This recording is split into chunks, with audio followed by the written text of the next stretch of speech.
No, that's not, yeah, you do that. If you want, you can do this. I don't know, you find it on the end there? Just don't read this because we're just saying who I am. But the thing with images, you guys, is that so at the end of next week, right? So Tuesday and Wednesday, We get such we're good going to do speakers. some stuff at South by Southwest with the Spanish Language Foundation, but on the weekend, Tony was telling me, It's hard to get it. you know Monica Ramirez, you never heard of her at all? She's a well-known national person who's been doing a lot for the farm workers community in the West. She's also got this strong connection to Hollywood. So she helped create this Latinx, which is kind of But it's also like house from Hollywood stuff. traveling. So Tony's telling me she's coming in. And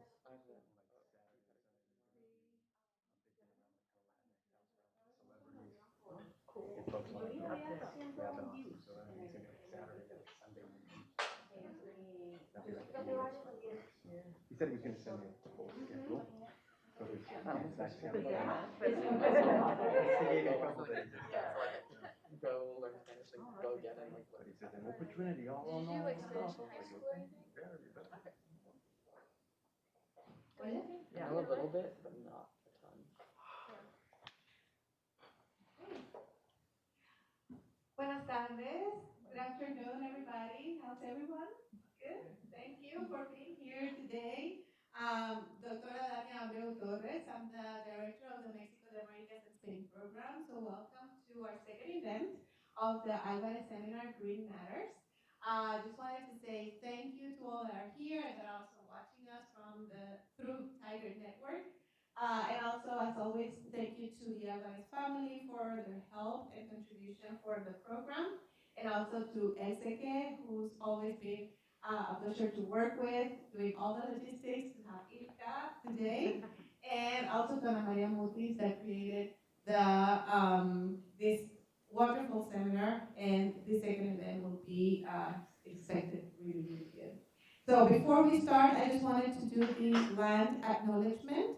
So I would also like to be intentional and respectful in acknowledging that Trinity University and the city of San Antonio are on the ancestral, traditional, and unceded lands of the Apache, Coahuiltecan, Comanche, Yumano, and Tonkawa nations. With gratitude to be in this space, we honor the original stewards of this land. Sin más, I will just pass it to Dr. Ana Maria Mutis. Thank you very much. Good evening. My name, as Dr. Abreu said, is Dr. Ana Maria Mutis. I'm assistant professor at the Department of Modern Languages and Literatures. It is my pleasure to welcome you to the second talk of our 2022 Max Alvarez seminar. Today, we have the privilege to have with us Dr. Ilka Kressner, Associate Professor of Hispanic Studies and Chair of Languages at the State University of New York at Albany. Her scholarship focuses on theoretical approaches to notions of space, intermediality, and ecocriticism. She's the author of the book Sites of Disquiet, the Non-Space in Spanish-American Short Narratives and Their Cinematic Transformations, published by Purdue University Press. Dr. Kressner co-edited the collection Walter Benjamin Unbound and the book Ecofictions, Ecorealities, and Slow Violence in Latin America and the Latinx World. She has published numerous articles on film and literature from an ecocritical perspective. Currently, one of her many projects is the study of Colombian author William Ospina's poetry and essays through an ecocritical lens. The title of today's presentation is Elemental Empathy, Forms of Appealing to the Senses of Smell, Taste, and Touch in Contemporary Ecocritical Films from Latin America. So, without much further ado, please welcome Dr. Ilka Kressner.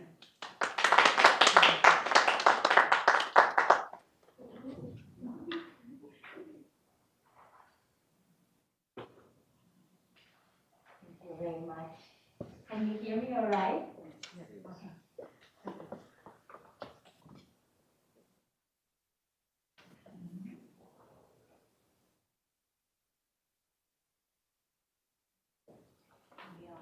I want to start by thanking you all for being here on this beautiful sunny day, but also on a day where many of us would want to check the news about updates into training, so I thank you very much for finding time to join me. A very special thanks to Ana Maria Mutis and Tania Abreu-Torres for inviting me to what turned out to be my first US trip in over a year, and for allowing me to share my current research with you within this Alvarez seminar series on green matters. Special thank you for making this trip and my stay so pleasant to Ilka and Sendeno. I didn't tell you, but my flight confirmation number is almost the word detox. And indeed, it has been a very energizing time for me so far, so many thanks to you. And of course, I am delighted to be in such a great company of speakers with Elizabeth Pinaroli and Gisela Hedges, and then Fernando Flores. So I have been watching and working on film for quite some time, and I have been working on ecology and ecocriticism for some time now. And today I present on these two research passions of mine together. And I am going to present not on Latin American film in general. I decided to explore this context within a recent mini-series. It's called Cromo. It's an Argentinian eco-crime series. And I decided to focus on this series in particular because there's a very cool class being offered here at Trinity this semester, and it's called the Latin American Environmental Imagination. And if anybody here or here in the Zoomiverse is taking this class or knows about this class, you will get to know this mini-series in April, I think. We're going to watch and discuss it. So this research has had its beginning in a collaboration with a Ph.D. student of mine, Katja Higgins, with whom I wrote an essay on that topic, on portrayals of the elements in two Latin American films. One, the Brazilian Ventos de Agosto by Brian Mascaro, and the other one on a Dominican-Mexican the co-production Dólares de Arena. All right, so let's start. Cromo. It's a TV series from, 7 years ago, 12 episodes, and it is directed by Pablo Endre, Lucia Puenzo, and Nicolás Puenzo. And if anybody working in Latin American film thinks I know the last name Puenzo, that is right, because the father of both those directors is Luis Puenzo, and Luis Puenzo was the director of the film La Historia Oficial, the short story that was the first Oscar winning for Argentina. Okay, a few key concepts before I really start, and you must know those, so I'm really,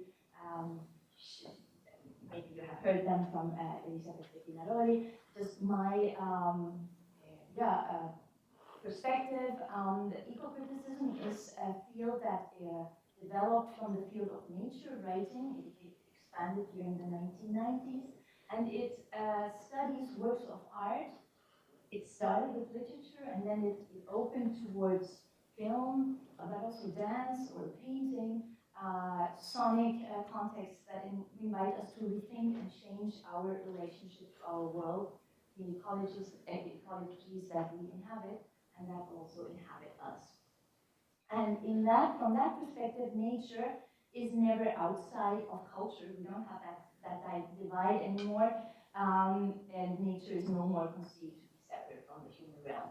So another topic, which is obviously the environment, and so it's very similar to what I just said. I'm never outside the environment. It is my environment that shapes me, and of course I'm also shaping it.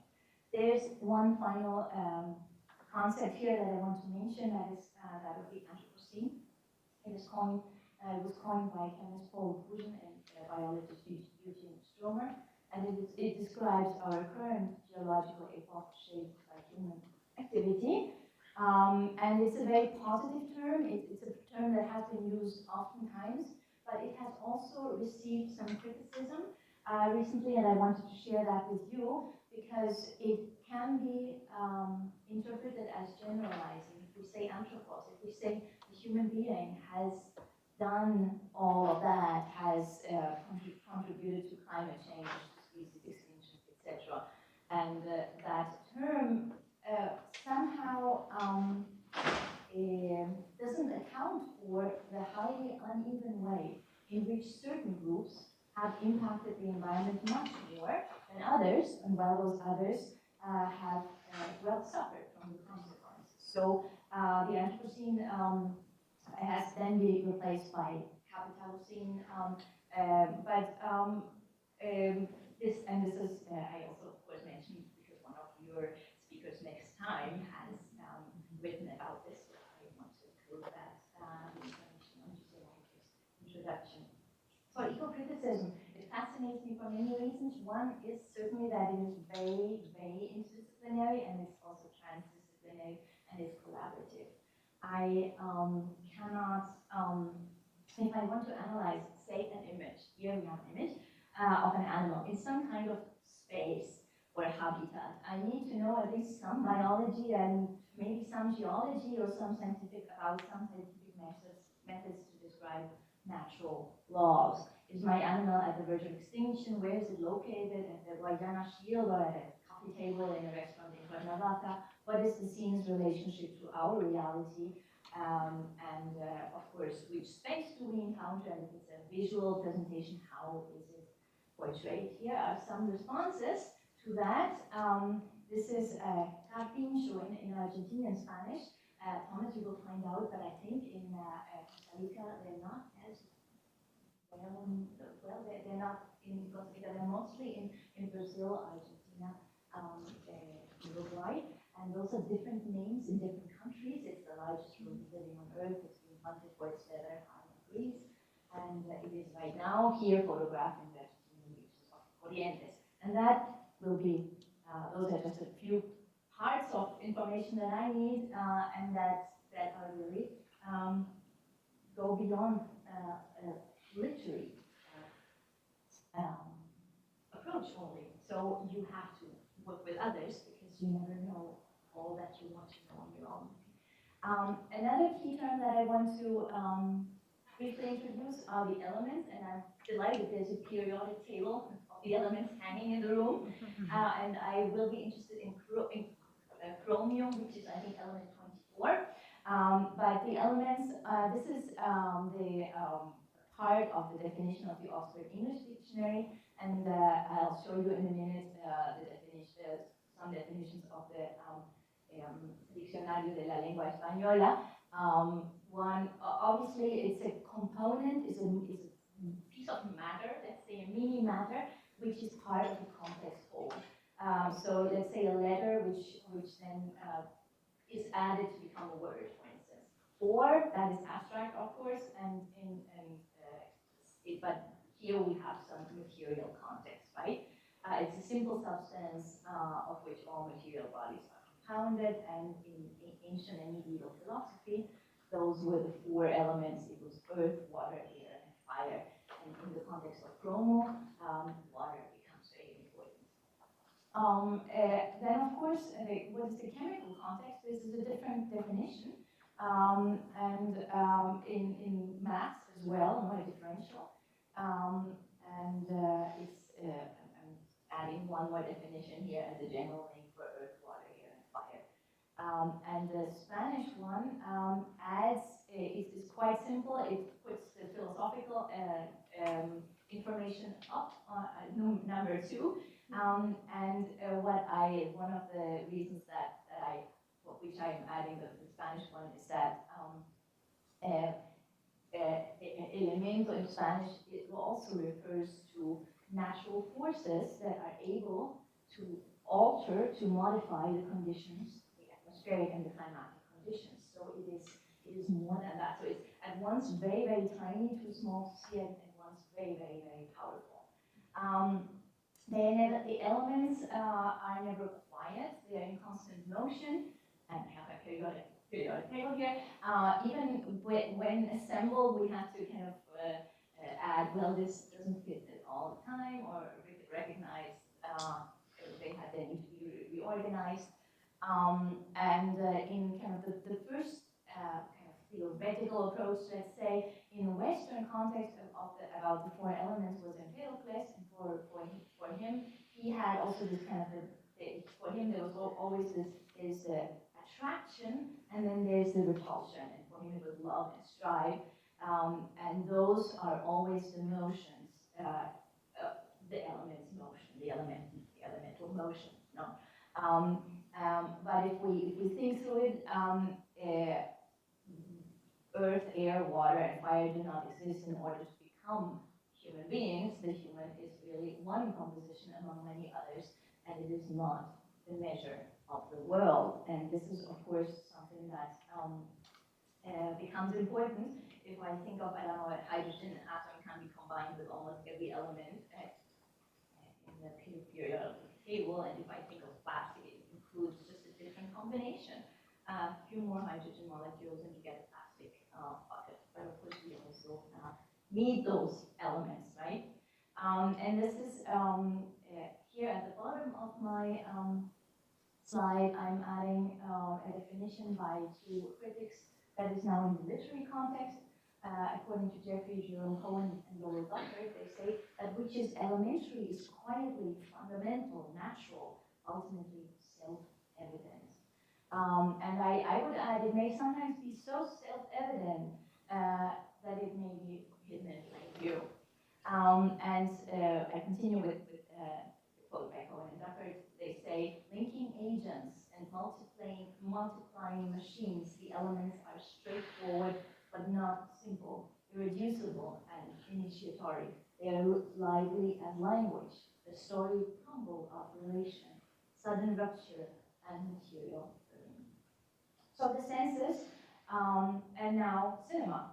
Of course, if you think of cinema, you only think of one sense, the visual, and maybe the sonic. They're not all represented evenly in cinema.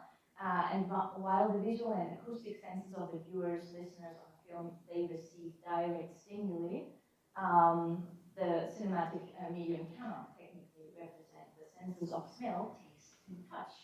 And as Laura Marx elaborates in her publication, The Skin of the Film, Intercultural Cinema, Embodiment, and the Senses, film does, however, have the power, and she says, to appeal to these senses and to touch in particular by connecting with our corporeal memories. She calls it embodied knowledge or embodied epistemologies. And this is, of course, a mimetic conception. I emulate something with my body. Such a conception and experience of cinema conveys, and I'm quoting Marx again, configurations of sense perception different from those of modern Euro-American societies where optical visuality has been accorded a unique supremacy.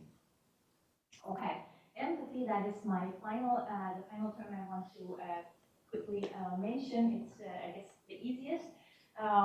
It's a feeling with the other, empathos, and it's the ability to imagine oneself in another's place, in somebody else's shoes, and understand the other's feelings, desires, ideas, and actions. And of course, if I relate empathy to my self-awareness, it's not only me trying to understand the other, it's really, while trying to understand the other, I learn quite a lot about myself as well. So it is related to self-awareness and the development of a moral sense of social as well as environmental interactions. And that picture are shoes, my shoes, and the shoes of a colleague of mine with whom I've been working.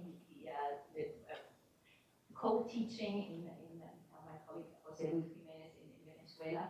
And so at some point we took pictures of our shoes to have this empathy visualized. Right now, really Chromo. So Chromo premiered on public TV, Televisión Pública, in October of 2015. It had been shown at the Toronto International Film Festival. It is described as an eco-thriller. Its reception has been really excellent, both nationally and internationally, which is striking if you think about it. It's a series focused on ecological issues. And in the context of, it's pantalla chica, no, it's for TV, it's not for film, for movies. But as in the US, in Latin America, the TV series format is quite attractive, has become attractive during the last years, because it engages with urgent, contemporary social, here ecological issues, and of course it's also the format. You work through those issues during 25 minutes weekly, you create suspense, and of course the following is really, it's an immense following. In the case of Chromo, it was really from day one. It was very, very present. It was discussed a lot in public. So Cromo is quite it's an intricate plot, but it's also quite catchy. The narrative, there's some narrative, but there are also some really large voids and some information that we would really need at the very beginning we don't get it until chapter 7 or 8. So it's kind of, it plays with that back and forth. And of course, the distribution has been on Netflix here, and it's currently more conveniently accessible on YouTube. Okay. So what is it about? It's the first character, it's a biologist Valentina. She is found dead while she is doing research related to a tannery in the region of Corrientes in Argentina. It's the northern center of the country. And this death that turns out to be an assassination is at the center of these episodes. So there are very many flashbacks, flash forwards, and we don't know that they are flash forwards until we really have seen most part of it. And so there are two, it's also love triangles. One is kind of her husband and her friend who is her lover, Simone, they are investigating. So it's kind of the detective fiction genre. So what we have at the beginning, and it's really, there are many shots on the dead body and the dead body parts of the victim. And it is this kind of very visible violence of this one individual that kind of gets the narration started. But what then becomes more and more important is this other violence that is not as visible. And that's a bit more of, I would say, collective violence, because there's a pueblo, there's a little village where this tannery is, that is, it's suffering, but it's, of course, not individual. There are no names. Sometimes there are cases, or there are references of the little boys, so and so. So it's much less individualized, and it's not visual, and it's much more impersonal. That what is behind this kind of the larger tragic, right? So it's more more kind of cellular, somatic forms of intoxication. So the locations, because I said, ecocriticism is also about spaces, about environments. There, I would say, 4 main locations. One, the most important one, is the region of Corrientes.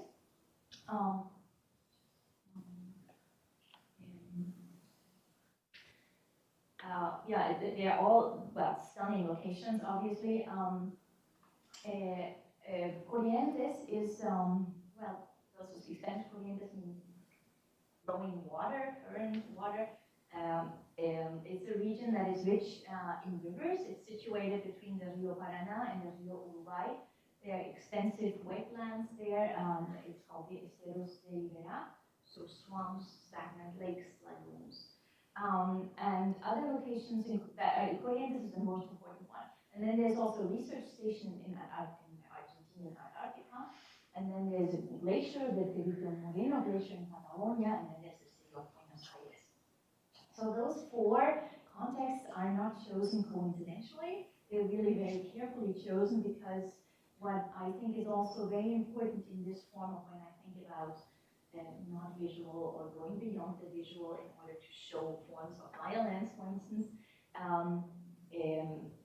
a place like a glacier, if you think of climate change, we all have seen those images of, that was the glacier in 1900, and that is the glacier now. So this is a form of visualizing change that is, it can be visualized very easily. And that is, for instance, in the case of the glacier, or also obviously the research station that is there to investigate fundamental questions in astronomy, geology, biology, and maybe even research analogs for other planets. But Corrientes is a strange place. It's a place that is not as visible, and that is a kind of a muddy place. And there we have to kind of think with other senses. Okay, that was of course I have to show you an image of the Perito Moreno Glacier that is today a World Heritage Site by UNESCO. Its importance in Argentina is one those are, okay, those are, let me move to my first clip. I'm not going to explain much about that clip. They're not, it's the very beginning of the first episode. And what this film, or what this series has, is it's something like a beginning. It's not a teaser, it's always 1 to 2 minutes. Beginning before it really starts. So it's a kind of a mini start before the mission beam, or it's a kind of small short piece that in some way has some cues for what will come during the next 25 minutes. So this is the very, very first one.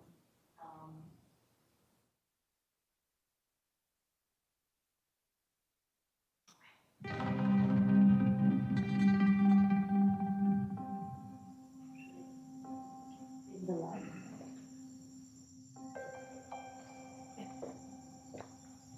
I think.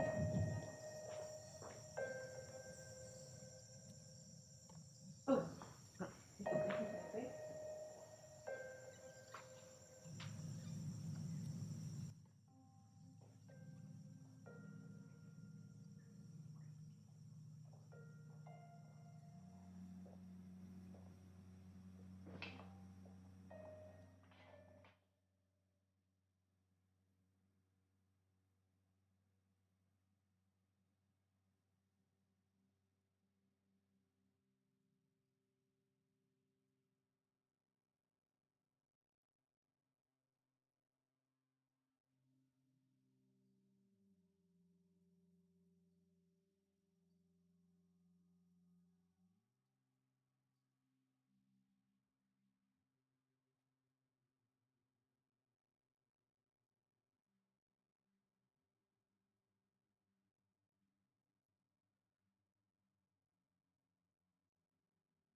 This is how it always starts.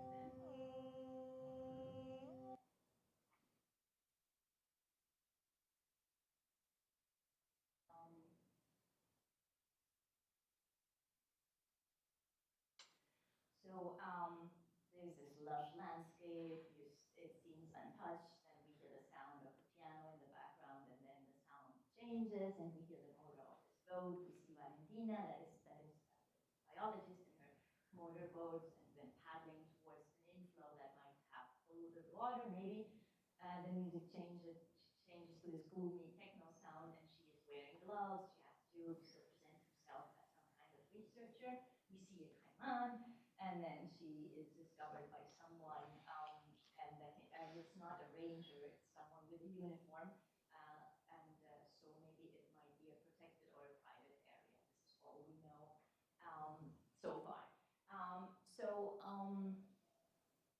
It doesn't make, what we see here doesn't make immediate sense with what I mentioned here. Is a form of pollution, research, and those next 3 elements I think are important because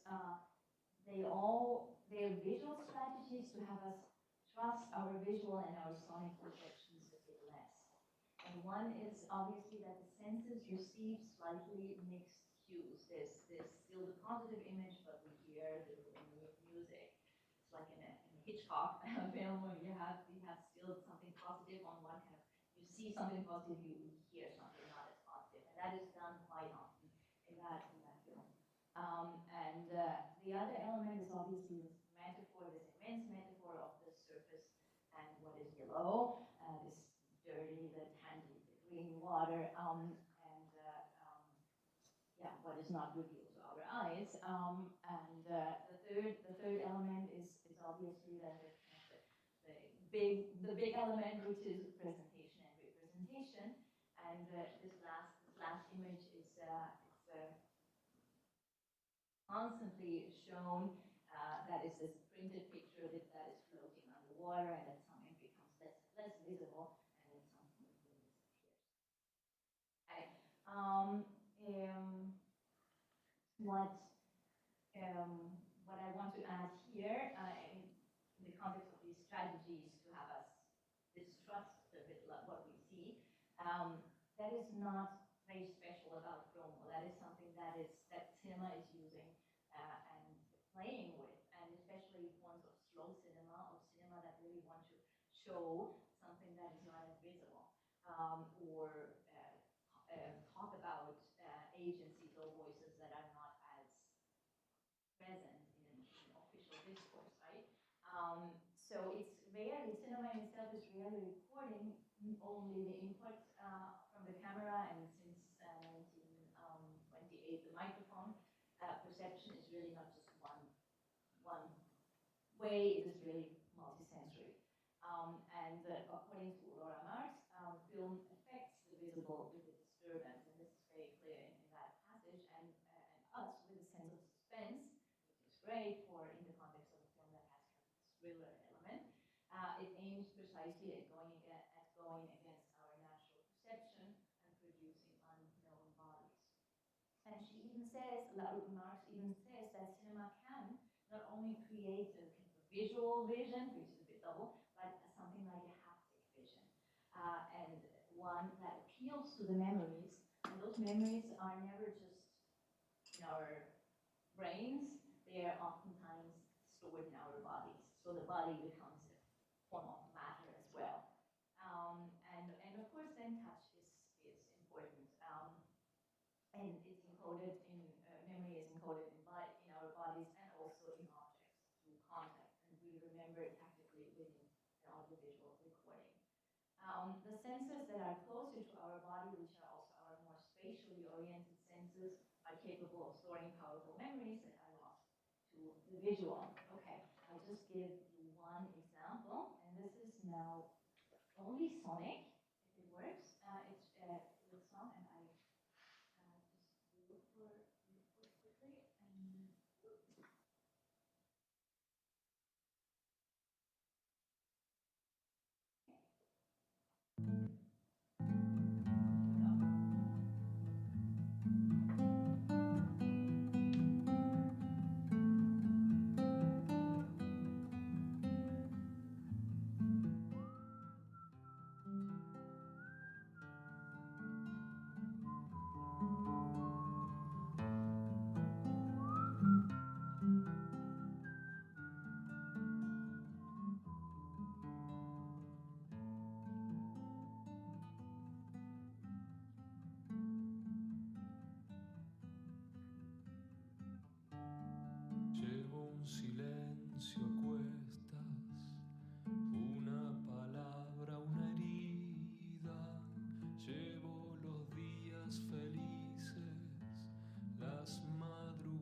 didn't give you any context, and that was on purpose.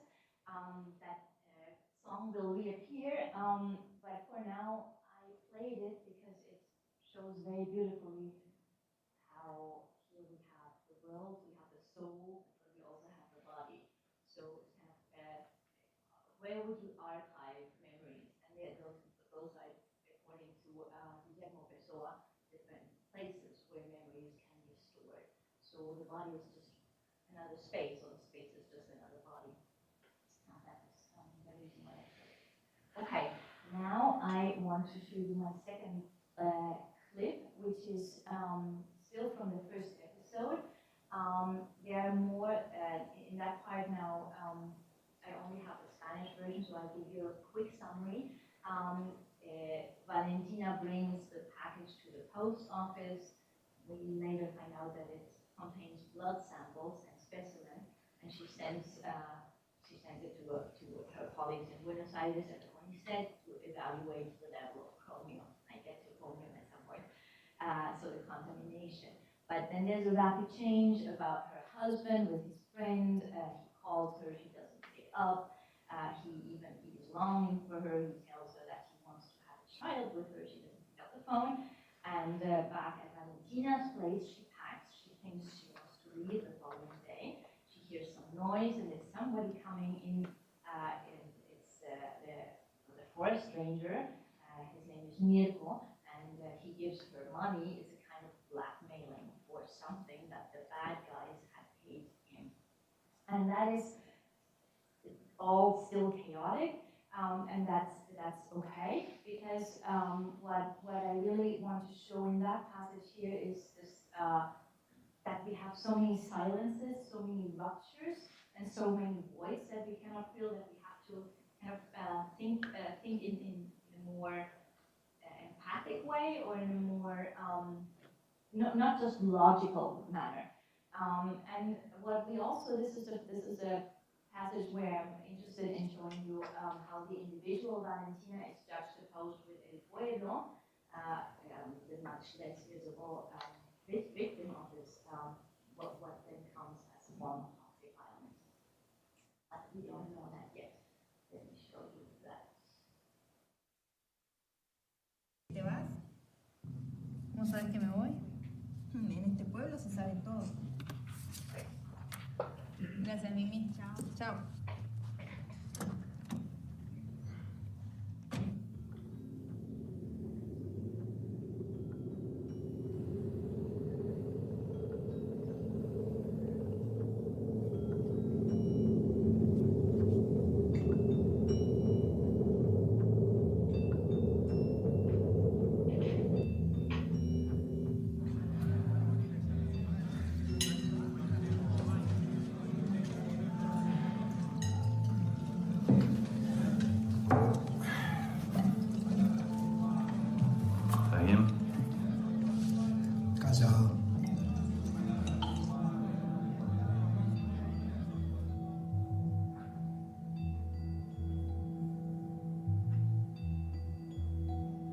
Valentina, 3 mensajes te dejé ya.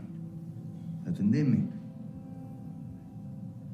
Bueno, te llamo mañana, a esta misma hora. No quiero pelear más. Quiero proponerte una tregua. Estuve pensando todo este tiempo en lo que me pedías y, no sé, se me hicieron eternos estos meses acá y pienso que quiero lo mismo que vos. Quiero formar una familia, dejar de viajar, que nos quedemos quietos. Quiero eso también.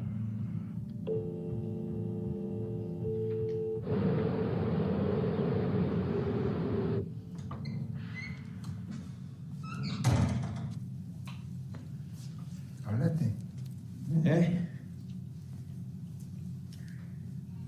¿Si hablaste? No, no pude. Llamé varias veces y no me atendió. Relajate. Siento que hace años que estamos metidos acá adentro. 63 días, 14 horas, 35 minutos. ¿Y llevas la cuenta? ¿Qué haces leyendo esa revista de mierda? ¿No tenés a alguien a quien llamar, una mina? ¿Algo? No.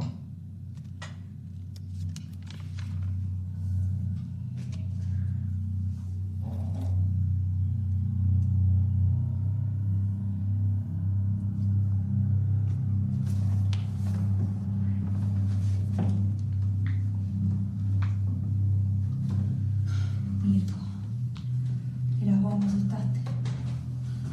Perdóname. ¿Estás bien? Acabo de pedir a Gema y a su mamá. Están viajando en estos momentos para Buenos Aires. Cuando lleguen allá, va a haber una ambulancia esperándola para llevarla al hospital. ¿Cómo conseguiste eso? Con esto. ¿Qué es esto? Tu parte. ¿Mi parte de qué? Somos socios. Vos salvaste la vida de mi hija. Estoy en deuda con vos. No. Agárralo. No.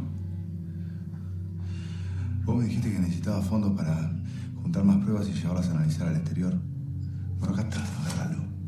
Que los mismos hijos de puta que casi matan a mi hija te financian.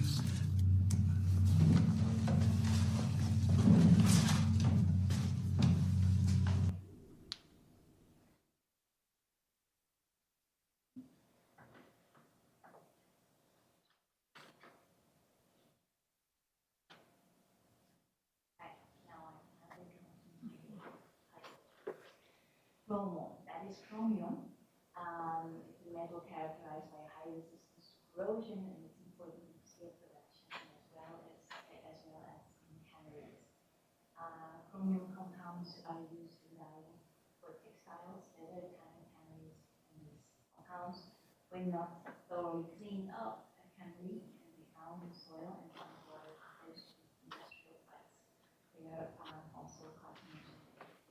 So in that context, that what will be revealed is that there are clandestine activities of that tannery, extra night shifts that process illegally hunted leather, in addition to the dumping of the effluents into the river without cleaning them. That is something that Mirko tells.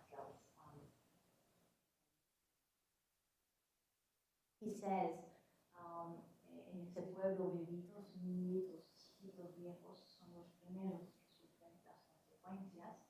So babies, little kids, and the elderly, they are the first to suffer the consequences of environmental contamination, resulting in the village in many cases of cancer and asthma.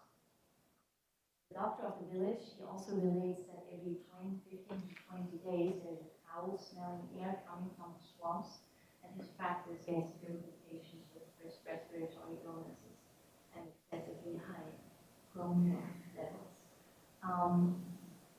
And this is a small passage.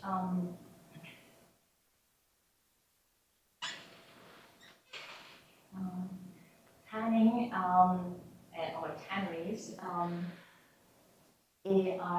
have been important in Argentina. Actually, the first tannery existed in 1790. The country first exported leather and not meat. And its leather industry is one of the oldest and one of the most prestigious ones in Argentina. It's the world's 5th largest producer of leather. So there is this prestige related to tanneries in Argentina, but there's also, as in many other countries, maybe you've heard cases in India or in Northern Africa, especially with chemicals and oftentimes it's chromium, that there's a huge amount of contamination, and that is, of course, water that it's felt in the water, and that element that is kind of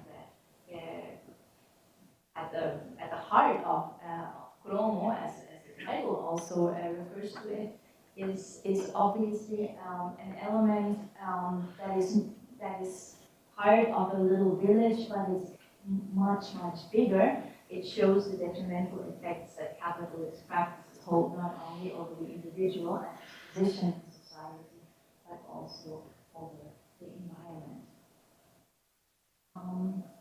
So why such an, I don't know if you noticed how many times people would touch each other in the passage that I just showed you, or touching the body, or touching,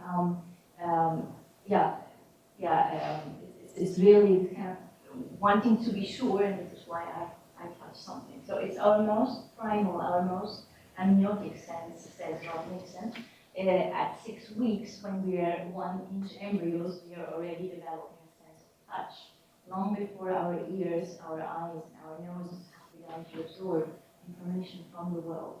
We have started living sensuous lives through our porous, excreting, breathing skins.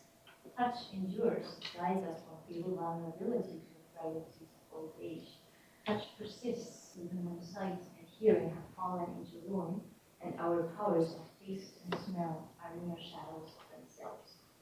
Our skin is 20 square feet of pure receptivity, the largest, and after the brain, the most versatile for our organs. The skin serves as the cell's sheath, concealing us, holding us together, and keeping us apart. Obviously, I don't claim that touch would help us to detect toxicity, but it helps us to search for alternative explanations beyond the merely ocular-centered ones. Because it is, and why is it important if I talk about ecocritical, spatial context, more social context? Because it is our most social sense, the one that most clearly fosters spatial awareness. Unlike an eye being shut or an ear being covered, our skin, the largest and most exposed part of the nervous system, is in a constant state of readiness to receive messages.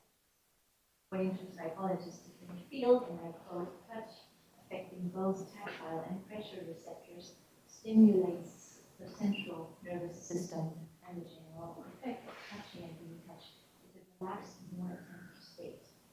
End of quote.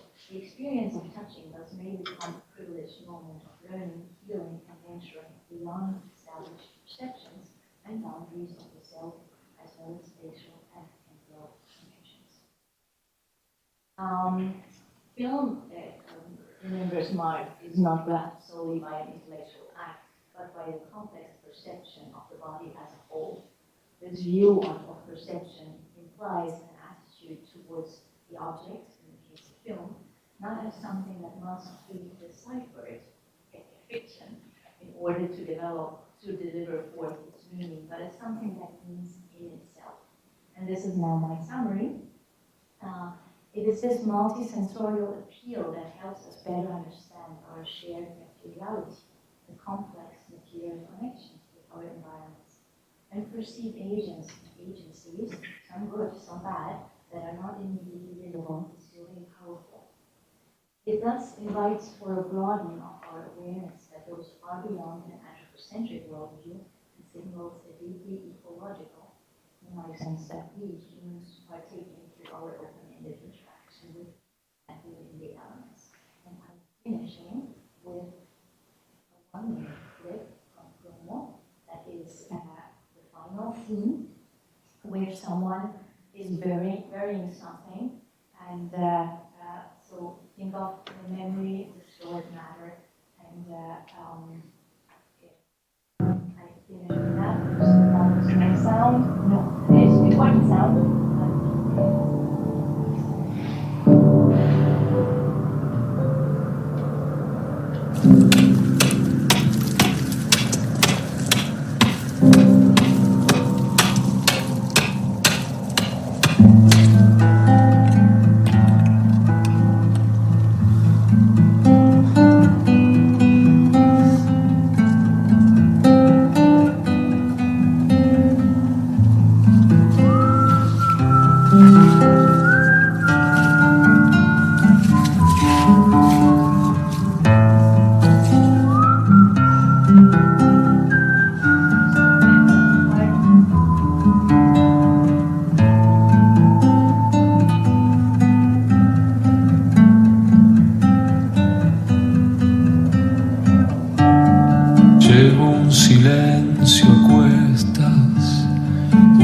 Una palabra, una herida, llevo los días felices, las madrugadas de frío, llevo un abrazo, la casa vacía, la alegría y un sueño, un secreto, un olvido en algún lugar del mundo, en algún lugar del alma. Habrá un rastro, alguna huella, un camino que me pueda llevar.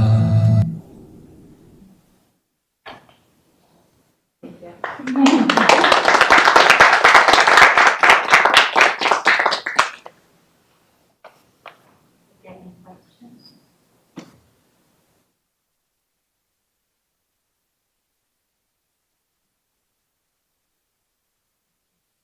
Let me,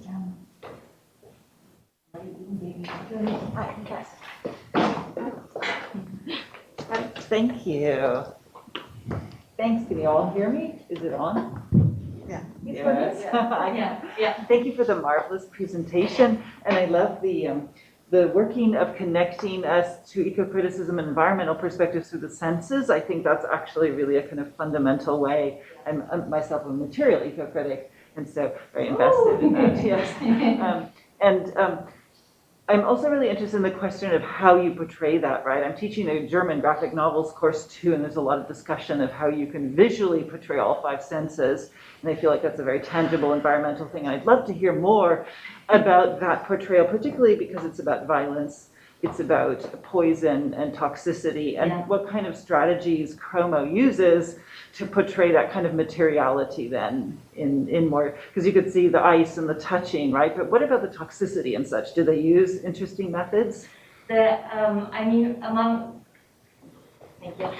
the methods that I would mention is this very sharp juxtaposition of this high individual focus on this one character, but then other patients from the village are portrayed as cases. Oftentimes, there's, for instance, we see just a medical description. So it's kind of a bit of documentary elements where we have just the facts without the right to have a narrative in that sense. So I guess that there's a very stark contrast between those two and what was the kind of the very visual violence at the very beginning fades away in some way, and because the main topic is really this kind of collective I guess it's also the cues that are given. It's the drastic juxtaposition, and there's some characters in that film that are clearly that, for instance, worked at the tannery, worked those double night shifts, are like almost dead. Still alive, but almost dead. They can hardly breathe, for instance. They resist. They of course want to cover it because it is their main source of income. During a long time, there's this silence of we don't want to talk about it. This is our own work. This is the only work we have here. So there's this tremendous repression in many characters that. And if you think about how is it voiced, the long silences, a lot of kind of superficial, that's not the case here, that is, those are maybe some of the strategies. And I guess for me, the clearest element are the portrayals of those kind of the village as this collective story that is not taken into consideration if we just focus on this one terrible assassination, but there are many slower forms of dying happening in that village. You're describing the slow violence then, in contrast to the fast, regular violence. Exactly. Yeah. Absolutely. Thank you.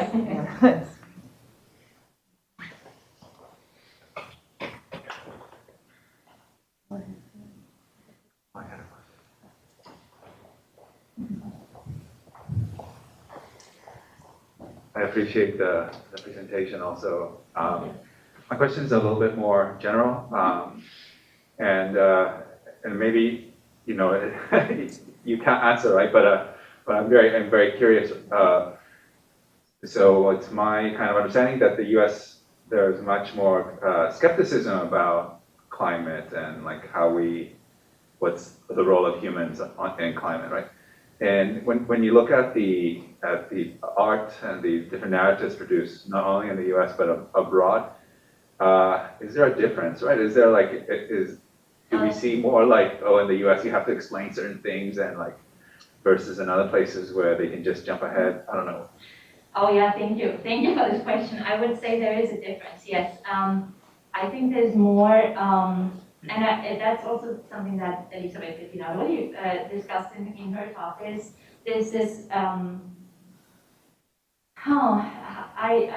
would say there's not that much of a need to explain what I know. For instance, in schools, it's very much present in discussions in the social context. I would say it's not.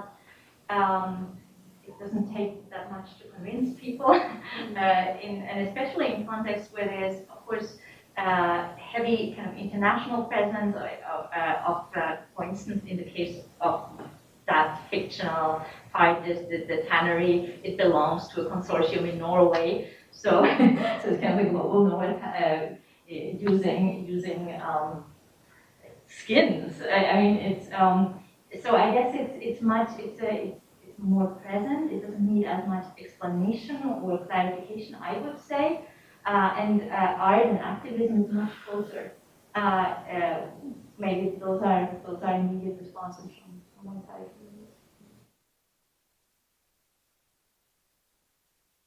Other question? Something that is very characteristically for Lucia Puente specifically, cinematically, is that she relies a lot on silence. Yes. So I was wondering how silence, because in the themes that you presented, there's a lot of sound, musically sound, but there's a lot of silence between humans. So how that connects with nature and the contemplation of nature. Wow, yeah. No, that's absolutely true. And I didn't choose really only parts where there's a lot of silence, but it is I mean, there are parts where there are, of course, a lot of discussions, conversations, fights, but it's a bit like elements of slow cinema. This kind of very poetic, where really it's a bit more the letting the surroundings speak a little bit. But I don't know if you've noticed that. I mean, all the composition of the music and the sounds are by this one composer. Where you listen to the only piece that is a song in those 12 episodes. Everything else is sound creation, and it can be natural sound, and there's something that's kind of gloomy techno sound. So there's a bit of a sonic choreography, which is very important and very powerful as well. But yes, silences are compelling, and I think they really linger and they grow. Yeah.